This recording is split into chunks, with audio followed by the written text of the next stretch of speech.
जनसंवाद न्यूज, सत्य आणि विश्वासाची बातमी। अंबरनाथ नगरपालिकेच्या निवडणुकीची अंतिम मतदार यादी प्रसिद्ध करण्यात आली नव्हती। हा घोळ सोडवण्यात अपयश येत असतानाच प्रभागनिहाय मतदार यादी देखील वेळेवर प्रसिद्ध न केल्याने महाविकास आघाडीचे कार्यकर्ते आणि पदाधिकारी आक्रमक झाले आणि त्यांनी पालिका कार्यालयाबाहेर आंदोलन केले। अंबरनाथ नगरपालिकेची अंतिम मतदार यादी प्रसिद्ध करताना त्यात 32,000 मतदार इतर प्रभागात स्थलांतरित झाले होते। ही चूक विरोधकांसह सत्ताधाऱ्यांनी देखील पालिका प्रशासनाच्या निदर्शनास आणून देताच पालिका प्रशासनाने या यादीच्या दुरुस्तीचे काम हाती घेतले। मात्र अंतिम मतदार यादी प्रसिद्ध न झाल्यामुळे काहीसा गोंधळ निर्माण झालाय। अंतिम मतदार यादीऐवजी प्रभागनिहाय मतदार यादी प्रसिद्ध झाल्यावर ती लागलीच उपलब्ध करून दिली जाईल असं पालिका प्रशासनाने स्पष्ट केलं होतं। त्यामुळे प्रभागनिहाय मतदार यादीची प्रतीक्षा करणाऱ्या महाविकास आघाडीच्या पदाधिकाऱ्यांना आज पालिका कार्यालयात यादीच मिळाली नाही। एवढंच नव्हे तर प्रभागाच्या मतदार यादी सिस्टममध्ये अपलोड न केल्यामुळे विरोधकांचा संताप अनावर झाला।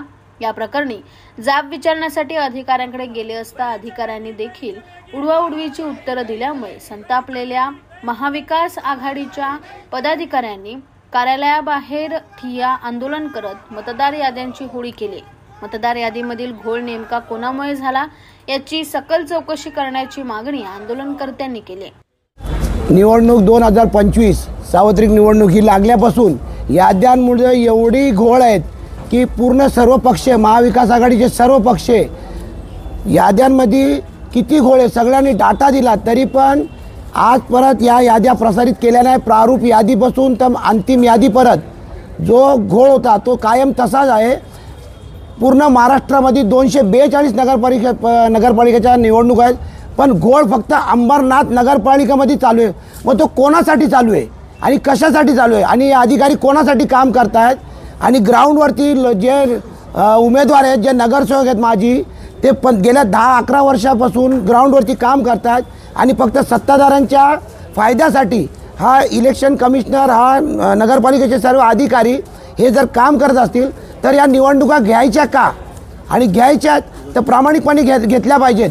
आज 7 तारखेची डेडलाईन होती की यादी बूथवाईज प्रमाणे प्रसारित केली पाहिजे, पण ती काही झाली नाही। आज 8 तारीख आली, 10 तारखेला फॉर्म भरायचे, नॉमिनेशन फॉर्म सुरू होणार आहेत। जर 8 तारखेपर्यंत जर यांच्या याद्या अजून आमच्या हातात आल्या नाही तर निवडणूक उमेदवारांनी लढायच्या कशा?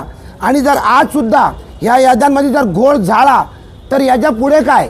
त्याच्यामुळं आमच्या सर्व पक्षीय महाविकास आघाडीचा एकच निर्णय काय, या नगरपालिकेच्या निवडणुका रद्द करा।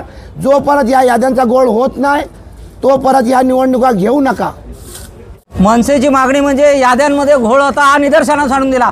काल माझ्या स्वतःच्या टॅक्स पावतीवर अचानक 2 नावं आली का माझ्याकडून निवडणूक फॉर्म भरला घेऊ नये। मी जेव्हा अधिकाऱ्यांना माझ्या भाषेत जेव्हा सांगितलं 5 मिनिटात ती यादी 5 मिनिटात त्या टॅक्सवरचं नाव कमी केलं। म्हणजे ह्या लोकांनी चांगली लोक निवडून न येण्यासाठी किती मोठे षडयंत्र रचलेले आहे। याद्यांमध्ये घोळे आम्ही निदर्शनास वेळोवेळ आणून दिलेलं आहे।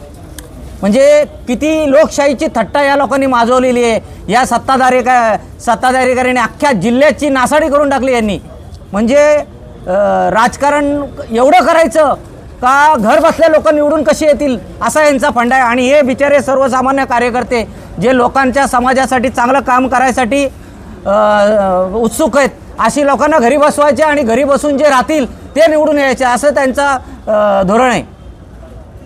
भूमिका म्हणजे आम्ही ह्या निवडणुकी प्रक्रियेवरती पूर्णतः बहिष्कार टाकणार आहोत, कारण अजूनही आरोची नियुक्ती झालेली नाही आहे।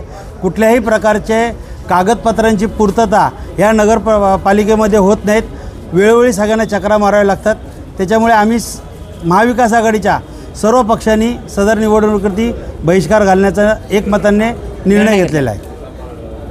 जनसंवाद न्यूज, सत्य आणि विश्वासाची बातमी। आजच सबस्क्राइब करून बेल आयकॉनला क्लिक करा आणि पहा ताज्या घडामोडींचा अचूक अंदाज आपल्या मोबाईलवर।